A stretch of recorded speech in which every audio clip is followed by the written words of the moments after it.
All right, we're going to get things kicked off. We've still got a couple folks trickling in, which is perfect timing. In fact, the room is almost full, which is excellent. We're going to start the day off. We've got 2 sessions this morning before our networking break.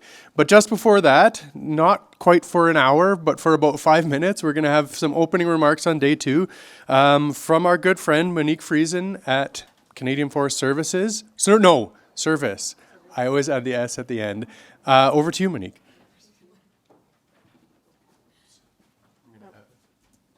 Good morning, everyone. Okay, I think that's all right. Good morning, everyone. So I wanted you to kind of feedback to people, maybe some things to keep in mind for the rest of the day. But I understand that maybe some of the folks in the audience wouldn't know necessarily about Natural Resources Canada or about the Canadian Forest Service and why we would have why we would be here. So I'll just talk about that for a minute. Yesterday, we heard, particularly from Ken, who might be here, that indeed the provinces and territories in Canada hold the vast majority of jurisdiction when it comes to rules around how to use land, and as well as the rules around commerce. So a lot of the jurisdiction of the kinds of things that we'll be talking about here is with the provinces and territories. For the federal government, we do have a role in providing support, like through funding and funding programs, what we call the convening power, so getting everybody in a room together so that provinces can share and exchange and learn from each other, as well as providing sometimes expertise. So yesterday we spoke about the CanMet labs that certainly support a lot of the work that many of you would do and provide a lot of expertise to folks across the country. We also have some lead jurisdiction at the federal government in terms of international issues. So the Canadian Forest Service is active in all of those areas within the particular subject of forests and forest management in Canada, where we have some world-leading scientists on issues like fire and carbon management, biogenic carbon emissions, and carbon accounting rules. We have we lead on dealing with trade issues like those nasty duties from the United States. We also support a lot of work on innovation. So doing research with funding programs and working with the industry a good bit to look at kind of what might be new and coming up. So that's kind of a little bit about the Canadian Forest Service and what we do. In terms of what the question that I might ask everybody today, in thinking about the conversations that I heard and had yesterday, I heard a lot about financing and how the economic model would work. Technology, what's been deployed elsewhere and what could be deployed here given the context in Alberta in particular. And then the forest sector, and what the forest sector looks like in Alberta. A lot of, I think, the phrase was admiring the problem and admiring the opportunity. And now I think maybe the challenge today is to think about how to connect all of those pieces, to have a BECCS project in the forest sector in Alberta with the technology and the financing behind it, given the context of the forest sector in Alberta with an existing asset class, and existing companies, and existing fiber supply. And thinking too about, like, if there are any hurdles in bringing those pieces together, then who would resolve those particular hurdles? Would it be private companies? Would be the people who would be taking the lead to resolve those hurdles? Or is it something that a public entity, whether that's me or Ken or somebody else, is it something that governments need to resolve to get out of the way to make a project happen? So it's the putting together of all of those different pieces and all of the expertise that is so very clearly in the room. So thanks very much, everyone, and hope the rest of the day goes very well. Thank you.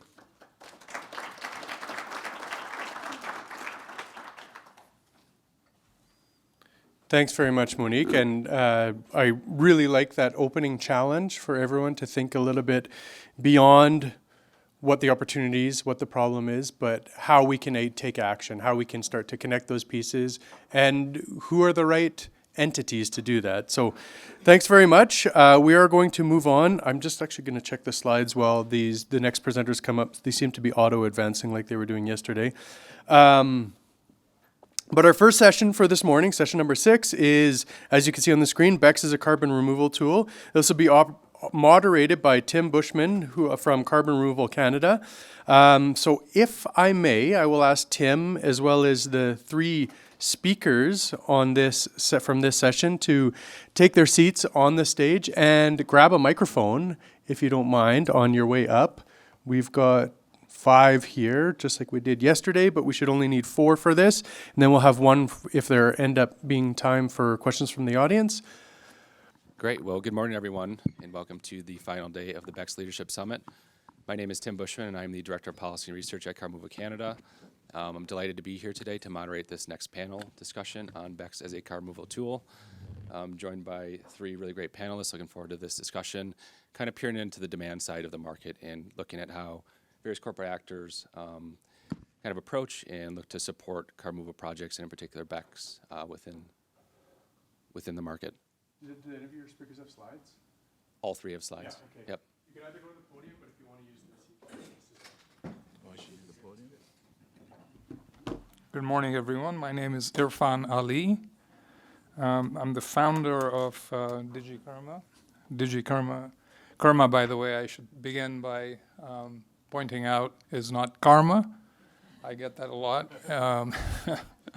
Karma comes from a Greek word.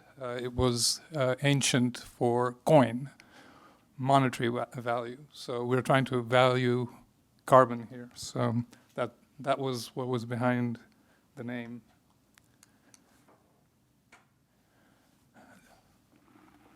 So I'm going to try and, I haven't seen these slides, I have to confess. I mean, it's, my teammates put this up literally just a few days ago. So let me just go by, sort of explaining what this is and giving you a little bit of an introduction. My background, which is useful to put into the framework, is in developing power projects. I've been developing power projects now for about 3 decades. IPP projects, mostly fossil fuel-based. In fact, all fossil fuel-based. I haven't done any renewables. And this idea came to me maybe about 2 years ago when I was trying to get a natural gas plant permitted in Virginia. And what we're trying to do is create a platform that provides a way for CCUS to become an offset credit. Why it isn't already is a bit of a surprise. It should be. It's got all the qualities of being a high, sort of reliable and high quality offset credit. So really quickly, you'll see in this slide the sort of the process and the purpose behind it. So we have launched the platform. It's up and running.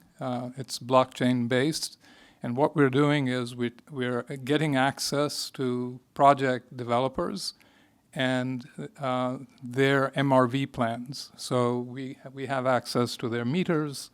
In the case in the United States, our first capture is a company called Core Energy, based in Michigan, and we have access to their MRV meters, the EPA-approved meters, and we're able to take those meter readings on a monthly basis and assign them tokens, and those tokens then become immutable forms of identifying the ton, where it was captured, where it's injected.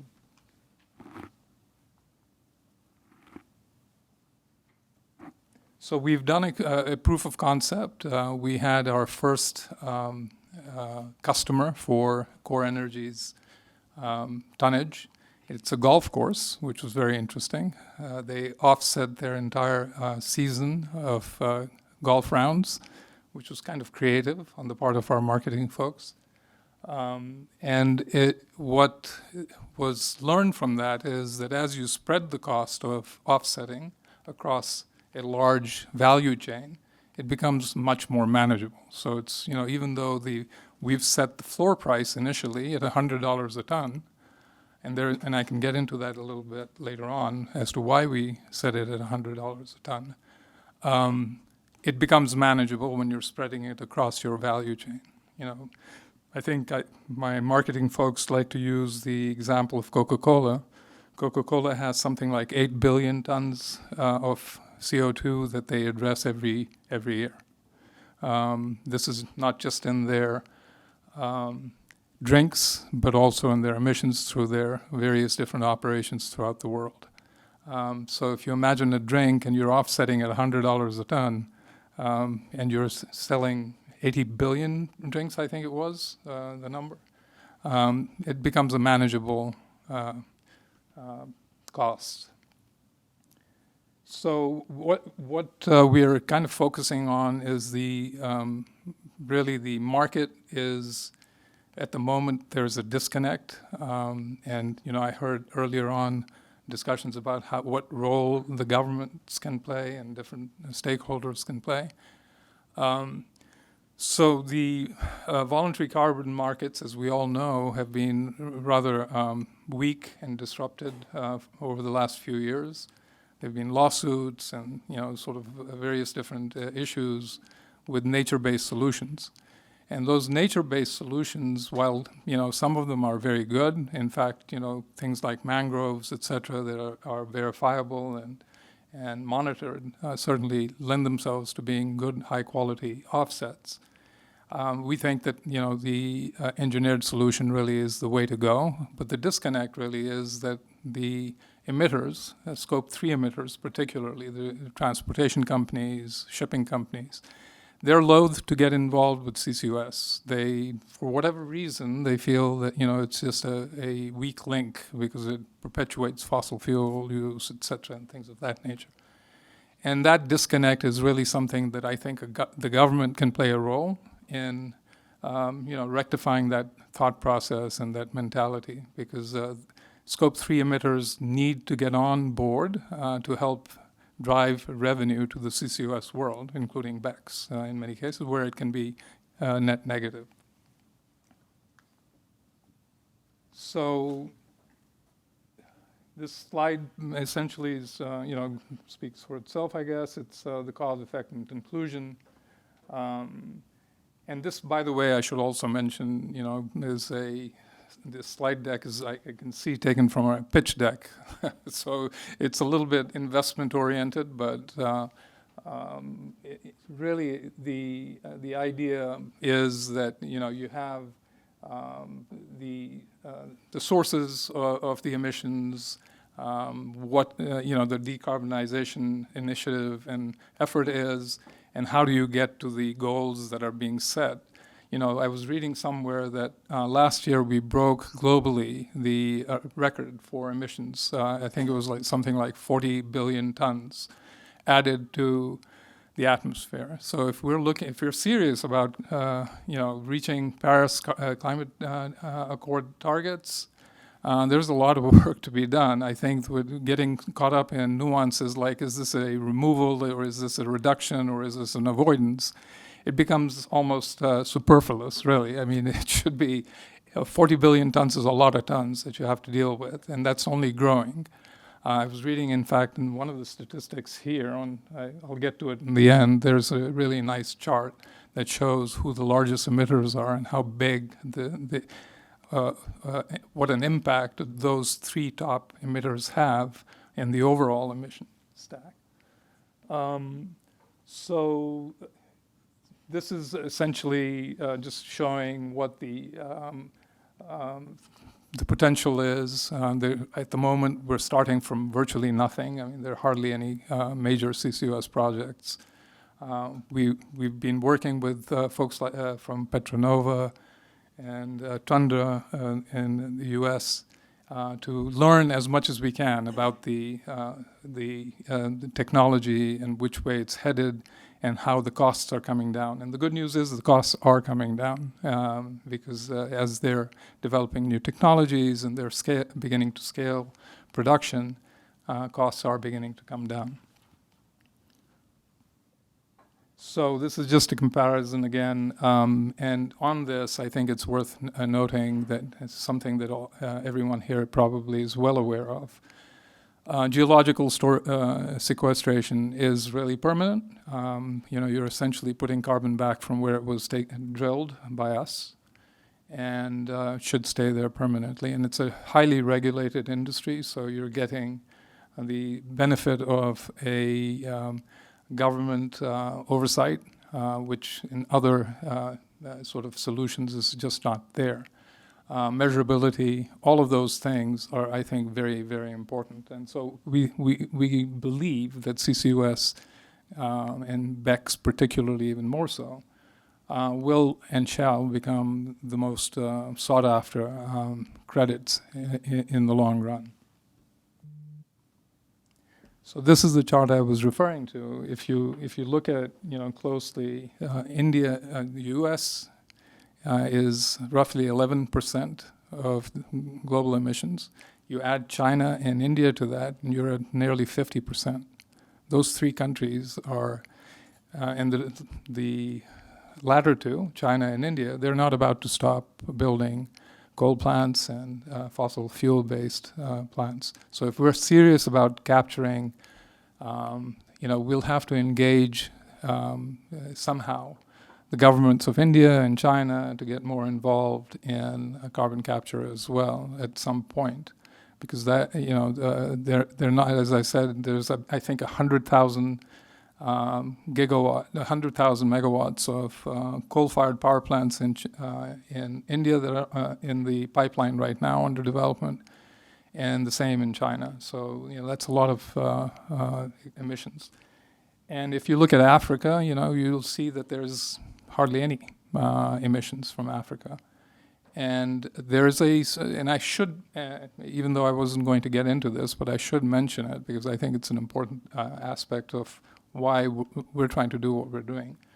The project development, because that's my background, it's very close to my heart that continents like Africa and developing Asia have been over the last 20 to 30 years prevented from, or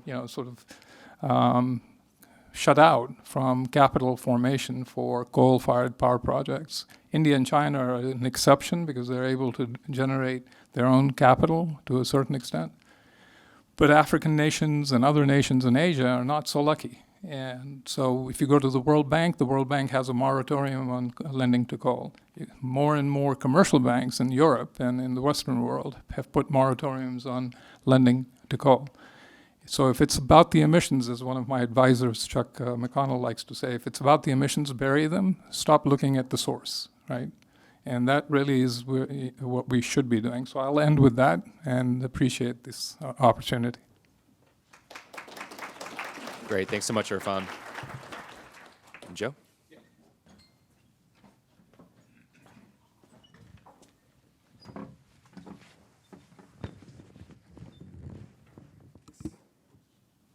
So good morning, everyone. I'm Joe Kuchansky, Head of Operations for Puro Earth.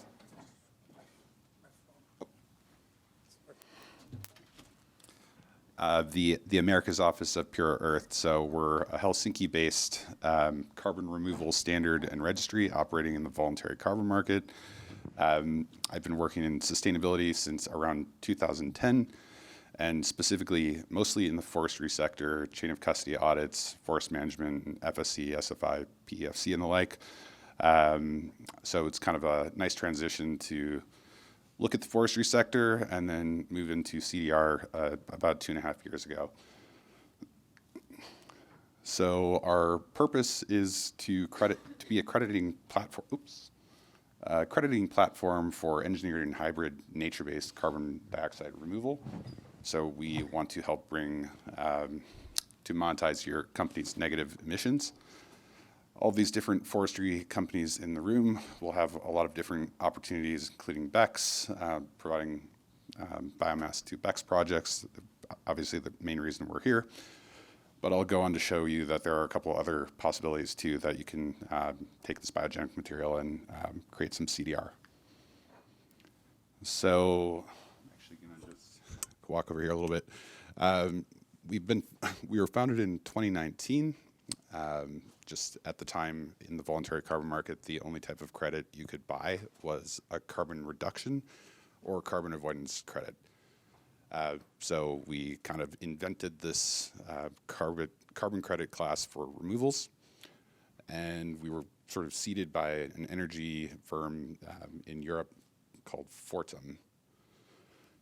Some of our early successes included working with Microsoft and other sort of big name buyers that you recognize today. So at the time we had a marketplace for carbon removal because you could also, there was no place to buy such a credit either. A little later on, we kind of our big boost in the company was having NASDAQ become our majority shareholder. So that happened in 2021. I joined the company about 6 months later. And since then, we've just kind of been trying to elevate our game over and over again by becoming ICROA endorsed. We're expecting CORSIA and ICDCM accreditation anytime now. So this could happen literally in the coming days, which is a huge step for us as an organization. Some of the links to NASDAQ are also helpful when you're thinking about investments for your own companies and trying to get these projects off the ground. So specifically, this cork price index is super helpful. That's real numbers of transaction data that NASDAQ collects on a monthly basis and reports out. It's gotten up to about 180 tons or 180 euros on a weighted average at times, and in other cases it's like around 150.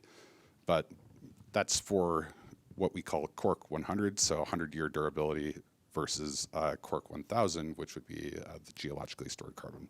So there's a strong correlation between durability and price that you can expect to receive. So I would expect prices to be 200 or north of that potentially. It's a little ecosystem map that we put together, kind of helps understand and kind of show you some of the companies that we're working with currently or have worked with in the past. You obviously have Vera in the room as well with the CCS Plus. So, you know, we obviously they are the biggest registry in the world. So I'm happy for them and whatnot. But we are kind of doing our thing in our niche space, only focused again on durable carbon removal. So any credit that is issued by Puro is 100 years minimum and up to 1,000 years plus.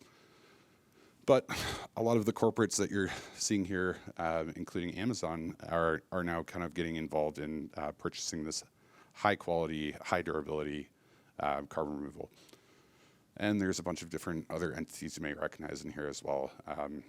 We kind of keep an ecosystem map updated so you can download that on our website if you like. Here's just a little bit of kind of the methodologies that we've tackled so far. And so this is where I will kind of speak to the forestry folks in the room: biochar, terrestrial storage of biomass, geologically stored carbon. And I think the government might be interested, and other entities that are trying to develop CDR projects in enhanced rock weathering here in Canada, and even carbonated materials.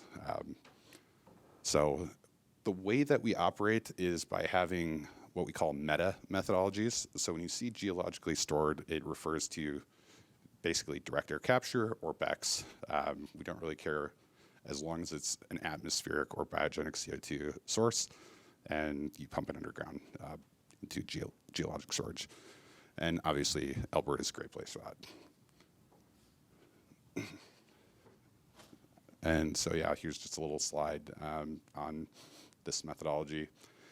Again, explaining the atmospheric or biogenic CO2. Red Trail Energy is not exactly the BECCS project that we're envisioning here with, say, carbon alpha, collecting woody biomass, creating energy, and then pumping it underground.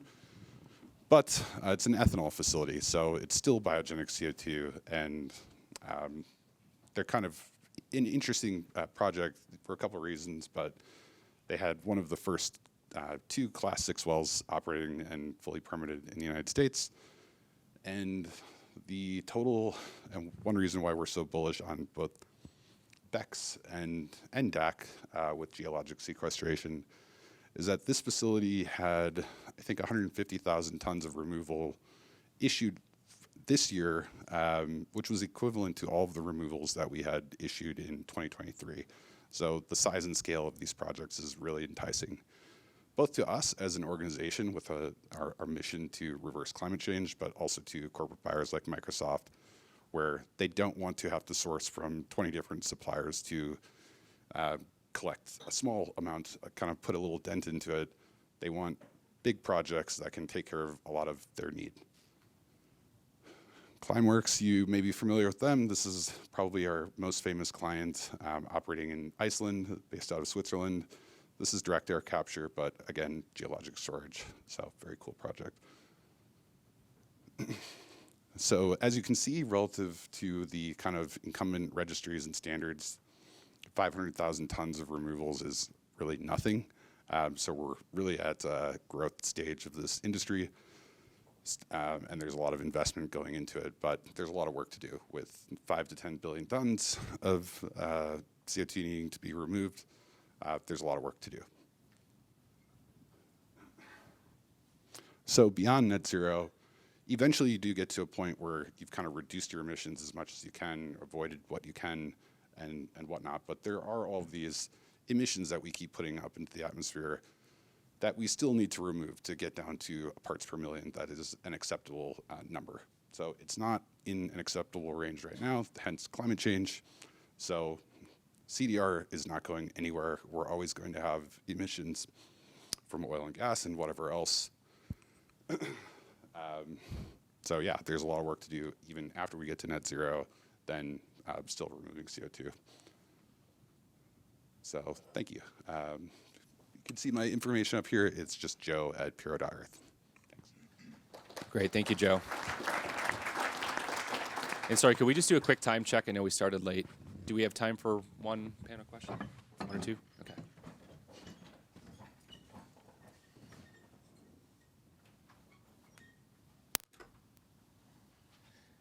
So this question will be directed to Joe and Irfan. Please take it in any order, but we have a lot of use cases for biomass in the global economy, spanning both energy and non-energy related applications. And so just curious, in your minds, what makes BECCS in particular such an attractive value proposition relative to other biomass-based projects in carbon markets? What is the value proposition? Well, I will say with any carbon removal project, if you can get a utilization component included, so with direct air capture, there is no co-benefit of energy, or with biochar, you have some kind of soil amendment properties that are super helpful. So I consider anything that has this kind of two-prong, killing 2 birds with 1 stone to be a platinum bullet for, climate change. Hence, BECCS, energy, CDR, perfect. Yeah, my view is about the same. I think, DAC, I hear a lot about DAC, but I think one of the things that we all need to keep in mind is DAC is very expensive, very inefficient, and really not scalable. BECCS with traditional CCS and even CCUS, I think that's where you're getting to really nibble at the large problem that we have in terms of just scale. So yeah, I think BECCS is great because it's in many ways a catalyst for that negative removal that will be ultimately needed once we get to the net zero. Yeah, that's great. And as a follow-up to that, what should buyers be looking for specifically in projects? What constitutes a high-quality BECCS project that they should be on the lookout for?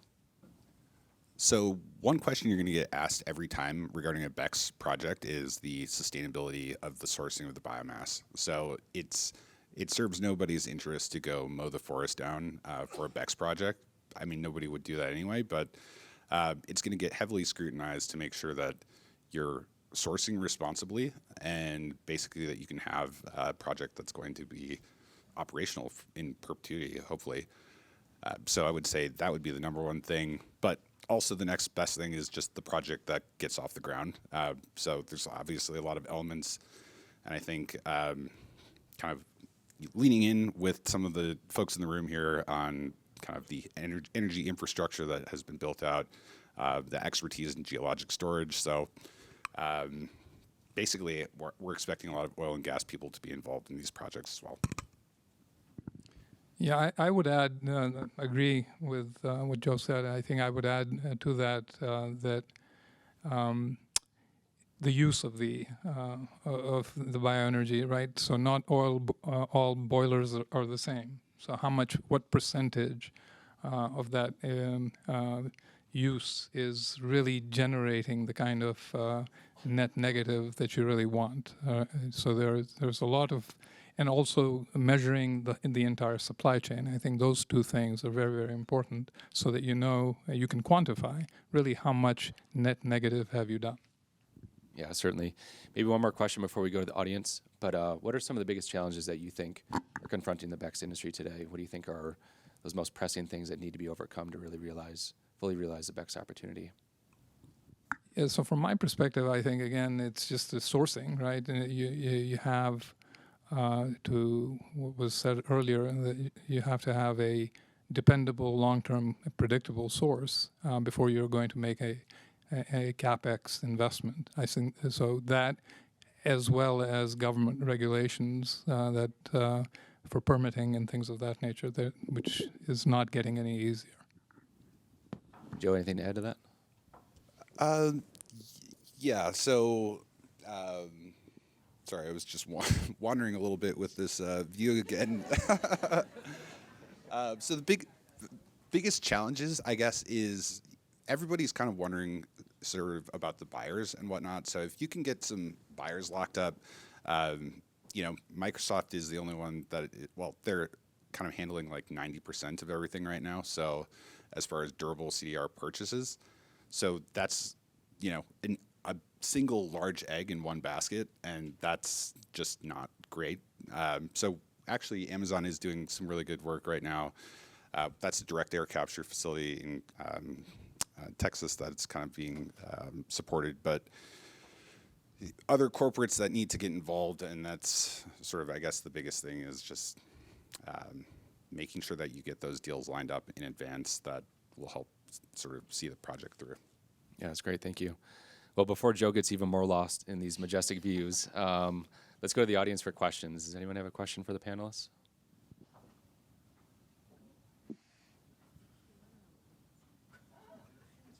Please, and there's a microphone right by you. Hi, Davis with Deloitte. So in my past, this is maybe a question for Ofe. So in my past life, I was looking at a lot of decarbonization projects in the pulp and paper sector. And as everyone knows, the pulp and paper sector is probably 80% renewable energy. So the cost to abate is extremely high, and or there's no commercially available technology.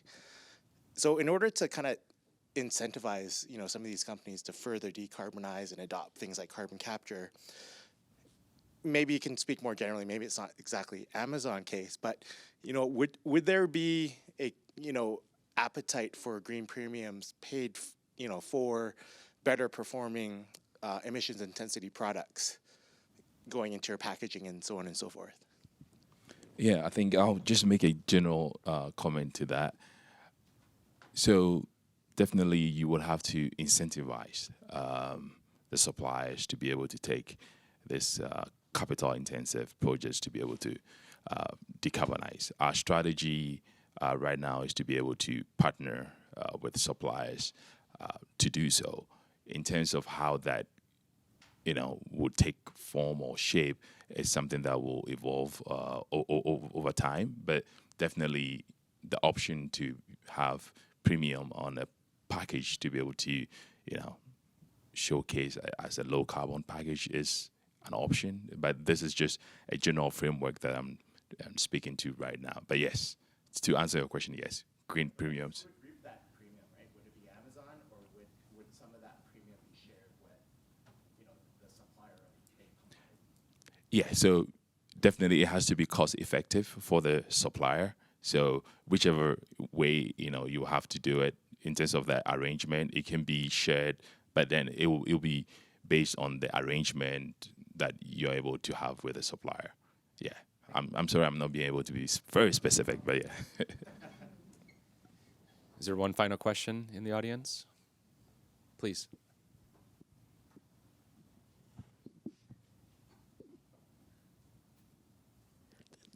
Thank you, and good morning, all. I think my question is kind of very supplementary what Davis have asked. Actually, I'm very fascinating with the approach Amazon has taken. I thought the traditional way is to all these company, Microsoft, Amazon, and so forth, buy the credit from renewable power generation, which help to grow more renewable. But your approach to partner up with your paper supplier is very interesting.